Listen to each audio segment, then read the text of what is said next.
जहाँ पे राम कृष्ण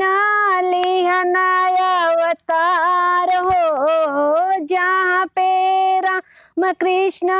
लिहनाय अवतार हो, सबही से नीक बाट देशवा हमार हो, सबही से नीक बाट देशवा हमार हो। सोने के चिड़ैया कहे सारा संसार हो, सोने के चिड़ैया कहे सारा संसार हो, सबही से नीक बाट देशवा हमार हो, सबही से नीक बाट देशवा हमार हो। राणा शिवानी लक्ष्मी बाई महान हो, अपने वतनवा के कैल कुर्बान हो, वीर भगत सिंह चंद्रशेखर आजाद हो, कबहू शहीदवन के भूल नहीं याद हो, सीनवा पे गोली आके साहबा बछार हो, सीनवा पे गोली आके साहबा बछार हो, सबही से नीक बाट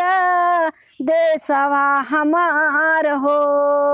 सोने के चिड़ैया कहे सारा संसार हो, माई के ललनवा हो, बहिनी के बिरानवा, झुक कबो नाही कटगा रदनवा हो, सरहद पे आगे बढ़े पीठ ना दिखावे,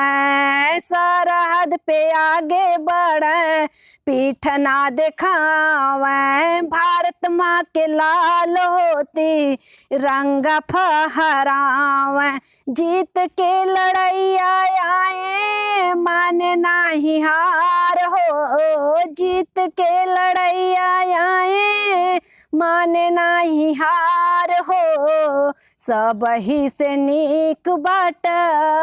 देशवा हमार हो। सोने के चिड़ैया कहे सोने के चिड़ैया बाट